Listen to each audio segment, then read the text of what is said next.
병든 아내를 눈보라 치는 산속 동굴에 버리고 떠난 사내. 그리고 며칠 뒤 그는 권세가의 딸과 혼례를 올렸습니다. 모든 것이 완벽해 보였던 그날 밤 신부가 붉은 혼례복을 벗고 상복 같은 흰옷으로 갈아입더니 이렇게 말했지요. 장례도 치르지 않은 아내를 두고 어찌 새 혼인을 맺으려 하십니까? 그 순간 신방 문이 열리고 죽은 줄 알았던 본처와 관아 관리들이 동시에 들이닥칩니다. 혼례는 함정이었고 첫날 밤은 심판의 밤이 되었습니다. 출세를 위해 아내를 버린 사내. 과연 어떤 최후를 맞이했을까요? 밤길 야담에 오신 것을 환영합니다. 이야기가 시작되기 전 구독과 좋아요는 옛 이야기를 이어가는 데 큰 힘이 됩니다. 그럼 조선 영조 초년 눈보라 치던 그 겨울로 함께 가보시지요. 평안도 산간 마을에 눈이 내리기 시작한 것은 동지를 넷세 앞둔 밤부터였습니다. 처음엔 가볍게 흩날리던 것이 이틀째가 되자 사람 키를 넘겼고 사흘째 되던 날엔 마을 어귀 느티나무조차 허리까지 파묻혔습니다. 그 겨울 윤태강이라는 사내가 아내를 데리고 산으로 올라간 것은 바로 그 사흘째 아침이었습니다. 윤태강. 역관 집안 서자 출신으로 벼슬길에 오르지 못한 채 마을 이방일이나 거들던 사내였습니다. 얼굴은 반반했고 말재주는 있었지만 그가 가진 건 그것뿐이었습니다. 서자라는 출신은 그를 평생 벼슬 문턱밖에 세워두었고 가난은 그의 등을 굽게 만들었습니다. 그러나 그에게는 한 가지 욕심이 있었습니다. 언젠가는 반드시 이 굴욕의 길에서 벗어나겠다는. 그의 아내 연화는 달랐습니다. 시집 온 지 3년째 시부모 제사를 홀로 챙기고 빨래와 밥과 김장을 도맡았습니다. 남편이 밤늦도록 돌아오지 않아도 불평하지 않았고 혼자 밥상을 들어도 원망하지 않았습니다. 다만 그의 가을부터 몸이 조금씩 무거워지기 시작했습니다. 기침이 잦아지고 손끝이 차가워졌으며 아침에 일어서기가 힘들어졌습니다.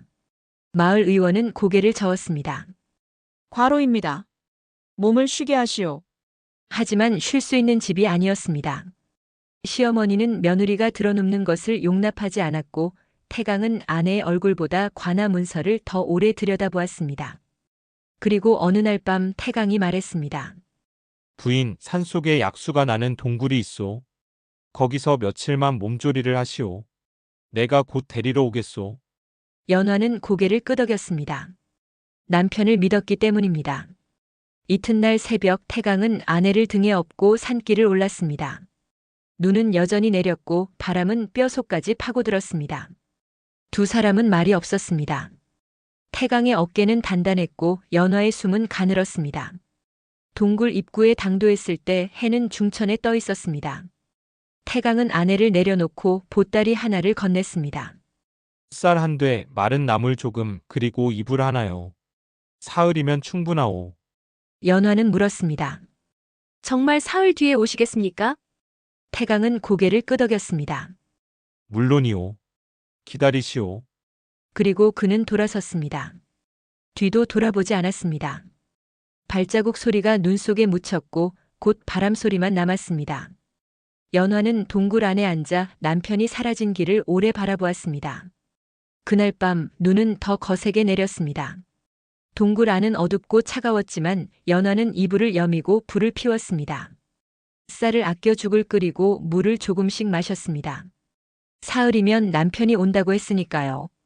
하지만 태강은 그날 마을로 돌아와 곧장 사랑채 문을 닫았습니다. 그리고 촛불을 켠 채 오래 앉아 있었습니다. 그는 그날 밤 아무에게도 말하지 않은 사실 하나를 떠올리고 있었습니다. 며칠 전 평안 감사와 연이 닿은 군관 집안에서 전갈이 왔었습니다. 외동딸을 사위로 드리겠다. 단 본처만 정리되면. 태강은 그 말을 듣고 사흘을 망설였습니다. 아내를 버린다는 것, 그것이 무엇을 의미하는지 모를 리 없었습니다. 하지만 그는 또한 알았습니다. 이 기회를 놓치면 평생 이 굴레에서 벗어날 수 없다는 것을. 그래서 그는 선택했습니다. 아내를 산속에 남겨두는 것, 그리고 그것이 자연스러운 죽음처럼 보이도록 만드는 것. 눈보라가 모든 것을 덮어줄 것이라고 그는 믿었습니다. 촛불이 깜빡였습니다. 태강은 눈을 감았습니다. 그리고 그는 그날 밤 한 가지를 알지 못했습니다. 자신이 선택한 그 길이 돌이킬 수 없는 무언가를 불러오고 있다는 것을. 동굴 속 연화는 여전히 남편을 기다리고 있었고 마을 어귀에선 누군가의 발자국이 새로 찍히기 시작했습니다. 윤태강이 동굴에서 돌아온 지 나흘째 되던 날 마을에 소문이 돌기 시작했습니다. 윤이방 댁이 병으로 돌아가셨다더라. 산속 약수터에서 조리하다가 그만. 장례는 언제 치르나? 하지만 태강의 집엔 곡소리가 들리지 않았습니다. 문상객도 없었고 상여도 준비되지 않았습니다. 다만 태강이 사랑채에 틀어박혀 누군가와 낮은 목소리로 이야기를 나누는 소리만 들렸을 뿐입니다. 마을 사람들은 고개를 갸웃했지만 깊이 묻지 않았습니다. 서자 집안의 일에 굳이 참견할 이유가 없었으니까요. 그리고 열흘째 되던 날, 태강의 집 대문 앞에 붉은 혼례 장식이 걸렸습니다. 마을 사람들은 입을 다물지 못했습니다. 본처 초상도 안 치렀는데 혼례라니. 저게 사람이 할 짓인가? 하지만 아무도 나서지 않았습니다. 신부 집안이 보통이 아니었기 때문입니다. 평안 감사와 연줄이 닿은 군관 집안의 외동딸. 혼사를 주선한 것은 감사의 마카에서 일하던 군관이었고 신부의 지참금은 마을 전체가 1년 동안 모을 수 있는 곡식보다 많았습니다. 태강은 그 혼담을 받아들이기까지 사흘을 망설였습니다. 아니, 망설인 척했습니다. 사실 그는 이미 결심하고 있었습니다. 혼담이 들어온 날 밤 군관 집안의 대리인이 조용히 말했습니다. 본처만 정리되면 사위로 드리겠소. 벼슬길도 열어드리겠소. 태강은 고개를 숙였습니다. 본처가 병이 깊습니다. 그렇다면 서두르시오. 우리 집안은 기다리지 않소. 그날 밤 태강은 혼자 술을 마셨습니다. 아내의 얼굴이 떠올랐습니다. 동굴 입구에서 자신을 믿는 눈으로 바라보던 그 눈빛.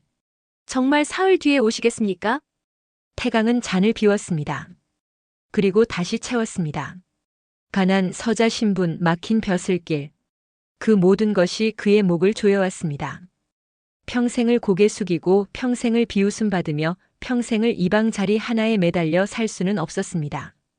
이건 어쩔 수 없는 일이오. 그는 스스로에게 말했습니다. 그리고 이틀 뒤 혼담은 성사되었습니다. 혼례일은 보름 뒤로 잡혔습니다. 그 사이 태강은 단 한 번도 산으로 올라가지 않았습니다. 동굴 속 아내가 어떻게 되었는지 알려는 하지 않았습니다. 다만 마을 사람들에게는 이렇게 말했습니다. 몸이 너무 약해져서 약수터에서 그만 숨을 거두었소. 장례는 산 아래 작은 절에 부탁했소. 거짓이었습니다. 절에도 승려에게도 아무 부탁도 하지 않았습니다.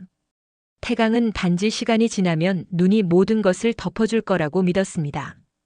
그리고 혼례 준비는 빠르게 진행되었습니다. 신부 집안에서 보낸 예단은 화려했고 태강의 집은 하루아침에 달라졌습니다. 새 기와를 얹고 벽을 바르고 사랑채엔 새 병풍이 들어왔습니다.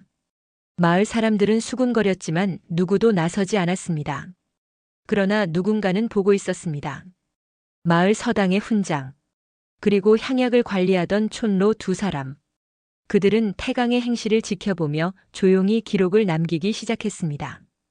혼례일 사흘 전, 태강은 새 혼례복을 입어보며 거울을 들여다보았습니다. 거울 속 사내는 낯설었습니다. 서자가 아니라 권세가의 사위로 보였습니다. 태강은 입가에 미소를 지었습니다. 그리고 그날 밤 그는 알지 못했습니다. 산속 동굴에서 무슨 일이 벌어지고 있는지, 그리고 자신이 지은 거짓이 곧 어떤 방식으로 돌아올지. 눈은 이미 그치고 있었습니다. 그리고 누군가의 발걸음 소리가 동굴을 향해 다가오고 있었습니다. 동굴 속 연화가 마지막 쌀알을 입에 넣은 것은 닷새째 아침이었습니다. 남편은 오지 않았습니다. 처음 사흘은 기다렸습니다. 나흘째는 의심했습니다.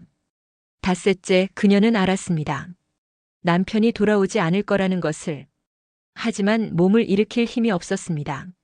눈녹은 물로 목을 축이고 이불을 온몸에 감았지만 추위는 뼛속까지 파고들었습니다. 그날 밤 연화는 눈을 감았습니다. 그리고 다시 뜨지 못할 거라고 생각했습니다. 하지만 이튿날 새벽 동굴 입구에서 낯선 목소리가 들렸습니다. 여기 사람 있어. 산삼을 캐러 온 포수 셋이었습니다. 그들은 동굴 안에서 쓰러져 있는 연화를 발견하고 급히 들것을 만들었습니다. 포수 두목이 연화의 맥을 짚어보더니 낮게 중얼거렸습니다. 이건 병이 아니오. 버려진 거요. 뭐라 하셨소? 보시오. 식량은 사흘치밖에 없었고 이불도 한 채뿐. 누가 진짜 몸조리를 시키려고 이런 곳에 사람을 두겠소? 포수들은 서로 눈을 마주쳤습니다. 그리고 연화를 조심스럽게 들것에 눕혔습니다. 일단 마을로 데려갑시다. 이대로 두면 죽소. 그들이 연화를 데리고 내려온 곳은 윤태강의 집이 아니었습니다. 마을 서당이었습니다. 서당 훈장은 연화를 들여다보더니 곧장 의원을 불렀습니다. 의원은 맥을 짚고 눈을 살피고 혀를 보았습니다. 그리고 고개를 저었습니다. 역질이 아니오. 과로와 영양실조요. 오래 굶고 오래 쉬지 못한 몸이요. 훈장이 물었습니다. 그럼 병이 아니란 말이오? 병이긴 하오. 하나 약으로 고치는 병이 아니라 사람이 만든 병이요. 훈장의 얼굴이 굳었습니다. 집안일을 혼자 떠맡다가 이렇게 된 겁니까? 그렇소. 이 부인이 쓰러진 건 몸이 약해서가 아니라 돌봐줄 사람이 없어서요. 의원은 약을 남기고 돌아갔습니다. 훈장은 연화 곁에 앉아 오래 생각했습니다. 그리고 마을 향약을 관리하는 촌로 두 사람을 불렀습니다. 윤태강이라는 자 아시오?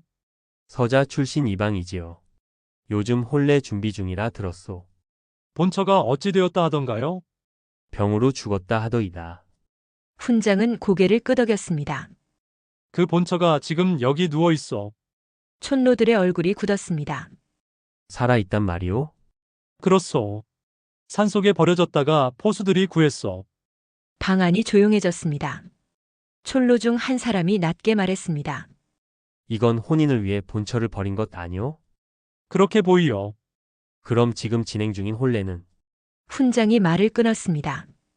거진 위에 세워진 혼례요. 촌로들은 서로 얼굴을 마주 보았습니다. 그리고 훈장이 말했습니다. 이 일을 신부 집안이 알고 있을까요? 모를 것이오. 윤태강이 속였겠지. 훈장은 붓을 들었습니다. 그럼 알려야겠어. 누구에게요? 신부 집안에. 촌로 하나가 손을 저었습니다. 그건 위험하오. 군관 집안이오. 감사와 연이 닿은.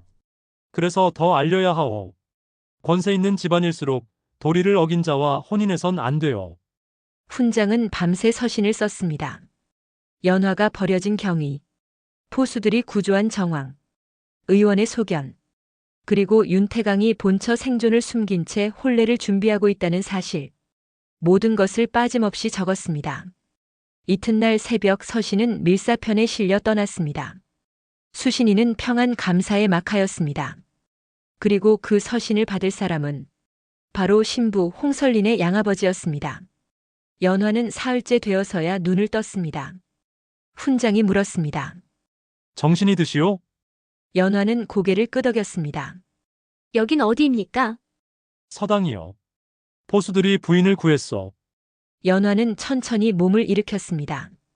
그리고 물었습니다. 제 남편은 오지 않았습니까? 훈장은 대답하지 않았습니다.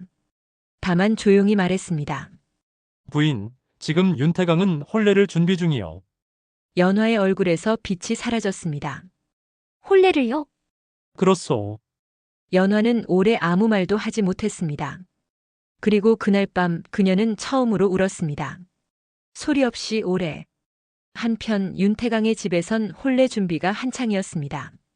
태강은 새 옷을 입어보고 혼례상을 점검하고 손님 명단을 정리했습니다. 그는 여전히 알지 못했습니다. 자신이 버린 아내가 살아 돌아왔다는 것을, 그리고 그 사실이 이미 다른 곳으로 전해졌다는 것을. 혼례일까지 사흘이 남았습니다. 혼례일 아침 하늘은 맑았습니다. 윤태강의 집 대문엔 붉은 천이 드리워졌고 마당엔 잔치상이 차려졌습니다. 하객들이 모여들었고 악사들이 자리를 잡았습니다. 태강은 새 혼례복을 입고 거울 앞에 섰습니다. 거울 속 사내는 더 이상 가난한 서자가 아니었습니다. 권세가의 사위, 곧 벼슬길에 오를 사람. 태강은 입가에 미소를 지었습니다. 그리고 신부 행렬이 도착했습니다. 붉은 가마가 대문 앞에 멈춰 섰고 악사들이 풍악을 울렸습니다. 가마 안에서 내린 신부는 붉은 홀레복에 족두리를 쓰고 있었습니다. 얼굴은 보이지 않았지만 걸음걸이는 침착했습니다. 태강은 신부를 맞아 신방으로 안내했습니다.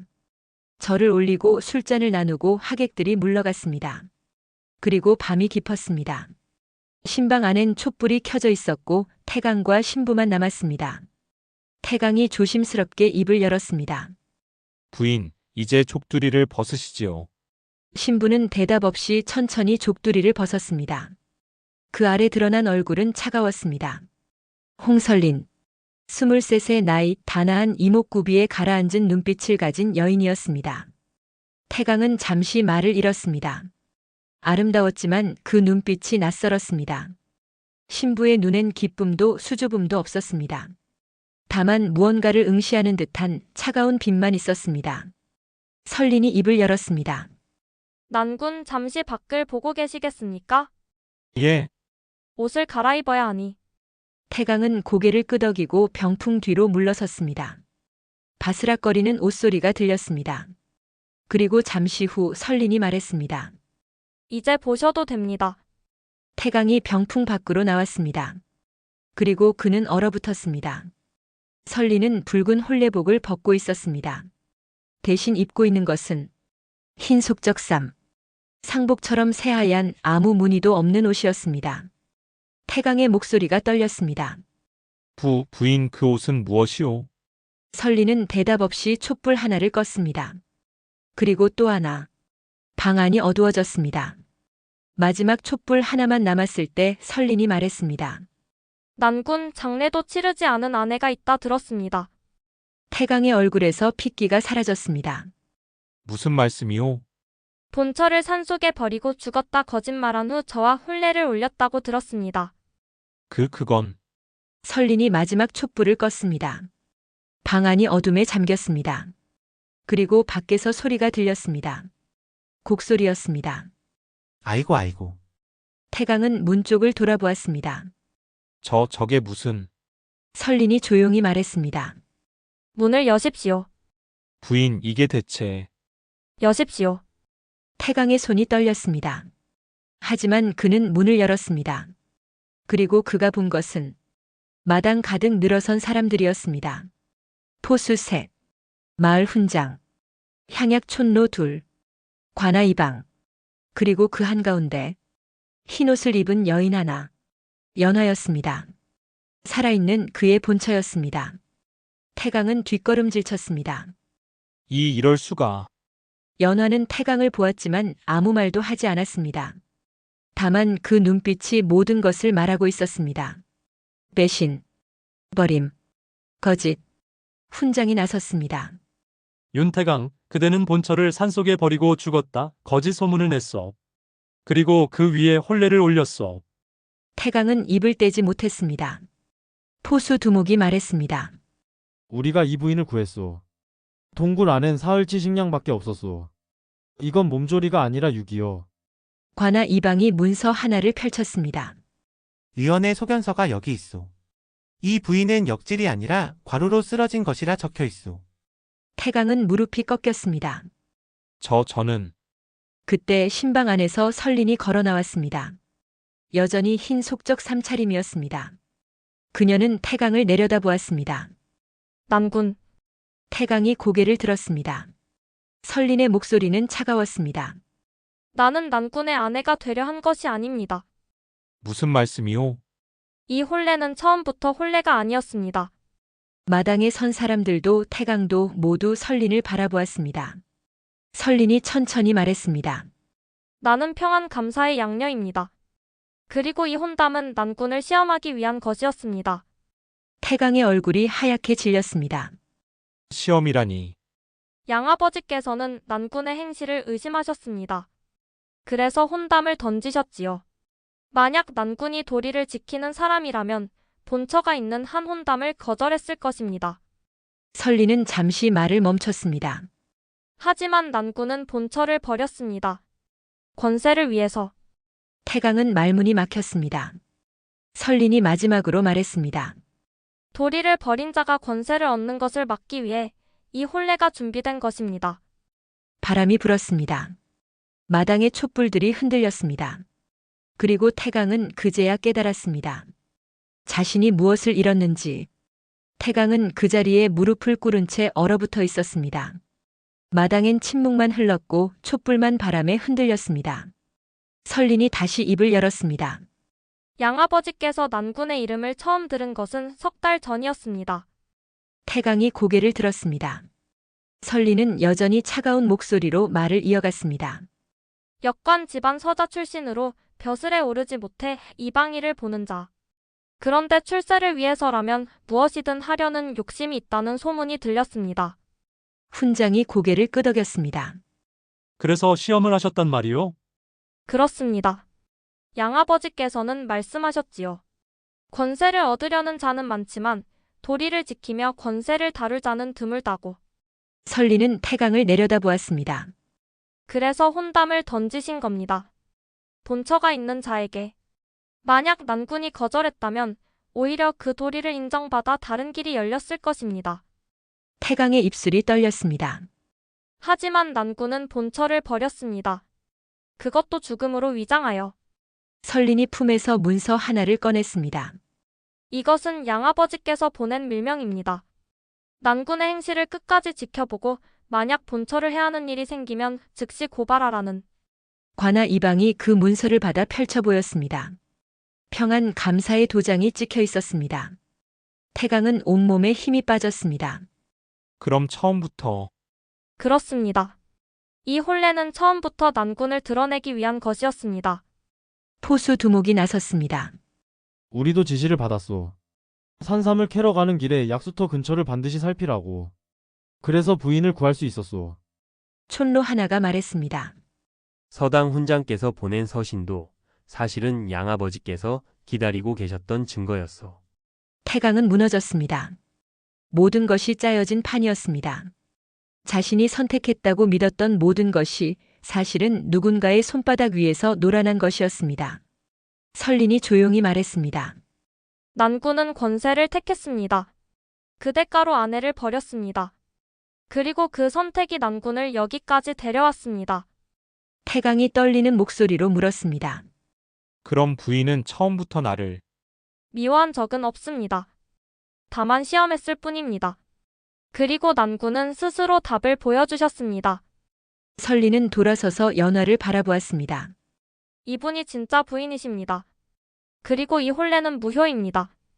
관아 이방이 또 다른 문서를 펼쳤습니다. 윤태강 그대에게 씌어진 제목은 다음과 같소. 첫째 본처 유기죄, 둘째 허위 사망 위증죄, 셋째 혼인 기망죄. 이방은 문서를 말아 품에 넣었습니다. 이 사건은 이미 감사 어른께 보고되었소. 내일 아침 관아에서 정식 신문이 있을 것이요. 태강은 고개를 떨구었습니다. 아무 말도 할 수 없었습니다. 변명할 여지가 없었습니다. 모든 증거가, 모든 증인이, 모든 기록이 그를 향해 있었습니다. 설린이 마지막으로 말했습니다. 난군 권세는 사람을 높이 올리지만 도리는 사람을 바로 세웁니다. 난군은 높이 올라가려다 바로 서는 것을 잊으셨습니다.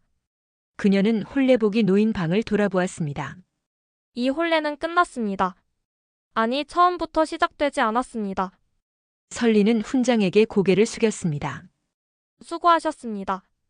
훈장이 답례했습니다. 도리를 바로잡는 일에 수고할 것이 있겠습니까? 설린은 연화에게 다가갔습니다. 부인 몸은 좀 어떠하십니까? 연화는 고개를 숙인 채 조용히 대답했습니다. 살아있습니다. 그것만으로도 다행입니다. 설린은 잠시 연화의 손을 잡았습니다. 부인께서 용서하시든 하지 않으시든 그것은 부인의 몫입니다. 다만 이것만은 기억하십시오. 부인은 잘못이 없습니다. 연화의 눈에 눈물이 고였습니다. 설린은 손을 놓고 물러섰습니다. 그리고 마당을 가로질러 대문 쪽으로 걸어갔습니다. 태강이 떨리는 목소리로 불렀습니다. 부인. 설린은 돌아보지 않았습니다. 저는 부인이 아닙니다. 그리고 난군은 이제 제게 아무것도 아닙니다. 그녀는 대문을 나섰습니다. 밖에는 가마가 기다리고 있었습니다. 설린이 가마에 오르자 가마꾼들이 가마를 들어 올렸습니다. 그리고 그녀는 떠났습니다. 밤속으로 조용히. 마당엔 사람들만 남았습니다. 포수들, 훈장, 촌로들, 이방. 그리고 무릎 꿇은 태강과 서 있는 연화. 훈장이 태강에게 말했습니다. 내일 아침 관하로 나오시오. 도망치지 마시오. 도망쳐봤자 더 무거운 죄만 돌아올 것이오. 태강은 고개를 끄덕였습니다. 힘없이 무너진 사람처럼 사람들이 하나둘 흩어졌습니다. 마당엔 태강과 연화만 남았습니다. 태강이 떨리는 목소리로 말했습니다. 연화, 연화는 대답하지 않았습니다. 나는 그저 말씀하지 마십시오. 연화의 목소리는 차가웠습니다. 더 이상 들을 말이 없습니다. 하지만 저는 당신을 믿었습니다. 사흘 뒤에 온다고 하셨으니까요. 연화는 태강을 똑바로 보았습니다. 하지만 당신은 오지 않았습니다.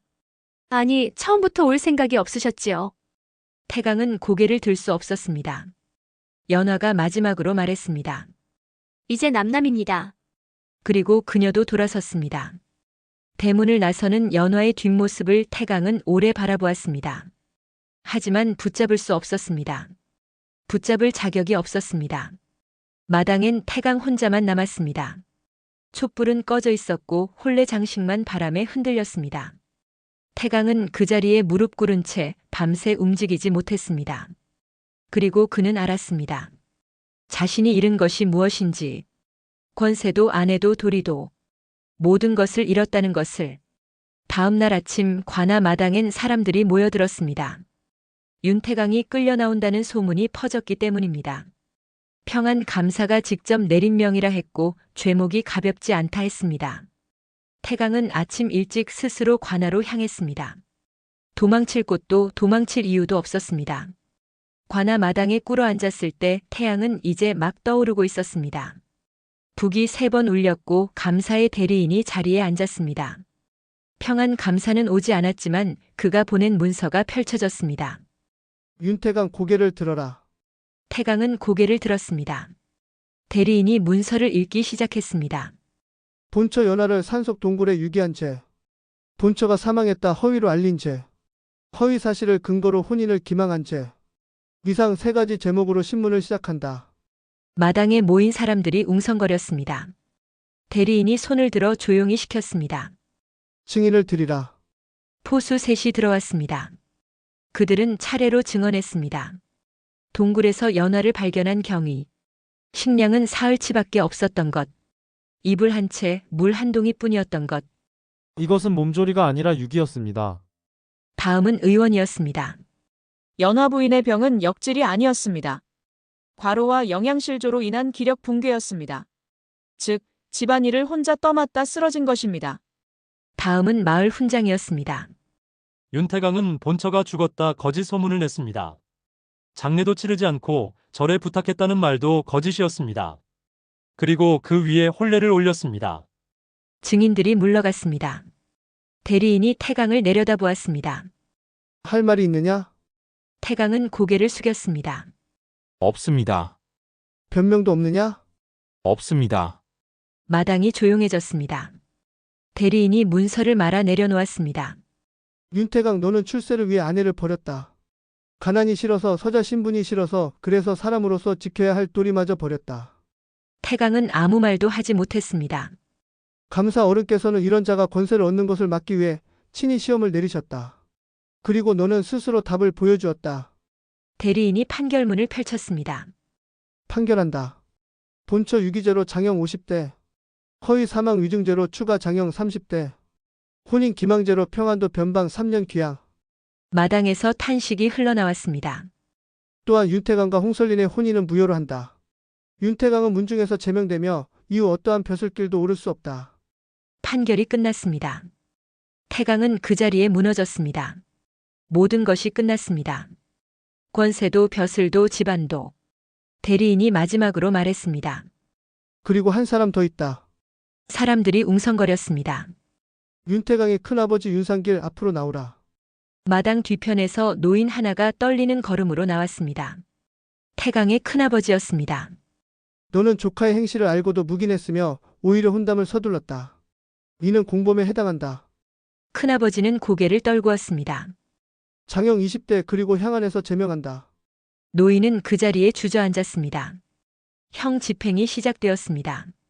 태강이 형틀에 묶였고 곤장이 내려쳤습니다. 하나, 둘, 셋. 태강은 소리를 참았지만 20을 넘기자 신음이 흘러나왔습니다. 50대가 끝났을 때 그의 등은 피로 물들어 있었습니다.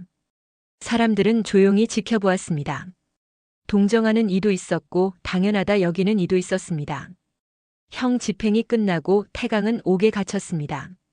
사흘 뒤 귀향길에 오를 것이었습니다. 그 사흘 동안 태강을 찾아온 사람은 아무도 없었습니다. 친척도 친구도 아무도. 다만 마지막 날 밤 옥 창살 너머로 누군가 서 있었습니다. 연화였습니다. 태강은 창살에 다가갔습니다. 연화. 연화는 대답하지 않았습니다. 다만 조용히 서 있었습니다. 태강이 떨리는 목소리로 말했습니다. 나는 잘못했소. 연화는 여전히 말이 없었습니다. 용서해 주시오. 제발. 연화가 처음으로 입을 열었습니다. 용서는 하지 않겠습니다. 태강의 얼굴이 일그러졌습니다. 하지만 미워하지도 않겠습니다. 연화는 태강을 똑바로 보았습니다. 당신은 이미 제게 남편이 아닙니다. 도리를 버린 자와는 인연도 없습니다. 연화. 저는 이제 친정으로 돌아갑니다. 그리고 다시 살겠습니다. 당신 없이. 연화는 돌아섰습니다. 부디 귀향지에서 깨닫기 바랍니다. 무엇이 사람을 사람답게 만드는지. 그녀는 어둠 속으로 사라졌습니다. 태강은 창살을 붙잡고 오래 서 있었습니다. 하지만 연화는 돌아오지 않았습니다. 사흘 뒤 태강은 귀향길에 올랐습니다. 목에는 칼이 채워졌고 발엔 쇠사슬이 감겼습니다. 마을 사람들이 길가에 서서 지켜보았습니다. 누구도 배웅하지 않았습니다. 태강은 고개를 숙인 채 걸었습니다. 그리고 마을 어귀를 벗어날 때 뒤를 돌아보았습니다. 마지막으로 보는 고향이었습니다. 하지만 그곳엔 이제 아무것도 남지 않았습니다. 집도 아내도 이름도 모든 것을 잃었습니다. 한편 연화는 친정으로 돌아갔습니다. 부모는 딸을 끌어안고 울었고 오빠는 분노했지만 연화는 조용했습니다. 이미 끝난 일입니다. 이제 다시 시작하겠습니다. 그녀는 친정 마을에서 바느질 일을 시작했습니다.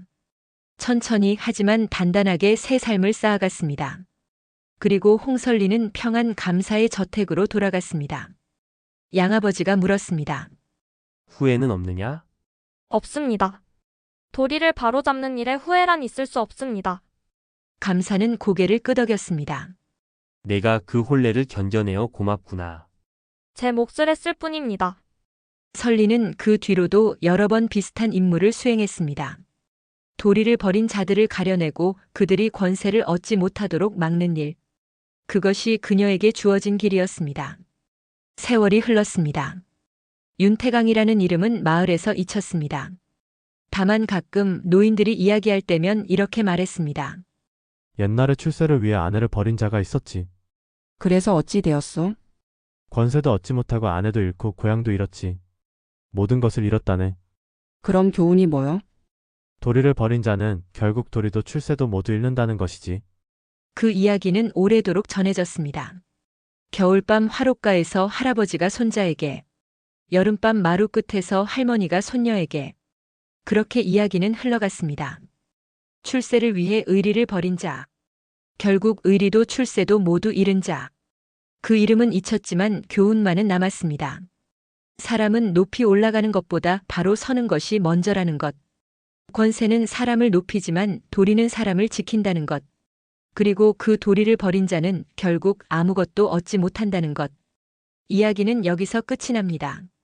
눈 내리던 겨울 한 사내가 선택한 길. 그리고 그 선택이 불러온 결말. 모든 것은 이미 지나갔고 이제는 교훈만 남았습니다. 밤은 깊어가고 이야기는 잠듭니다. 출세를 위해 아내를 버린 사내. 그는 권세를 얻을 줄 알았습니다. 그러나 그가 버린 것은 아내 한 사람이 아니었습니다. 의리였고 도리였으며 사람의 마음이었습니다. 그리고 결국 그가 버린 모든 것은 되돌아와 그의 인생을 무너뜨렸지요. 죽은 줄 알았던 아내는 살아 돌아왔고 첫날 밤의 혼례는 심판의 자리가 되었으며 권세로 오르려던 그의 발걸음은 관아의 형틀로 향했습니다.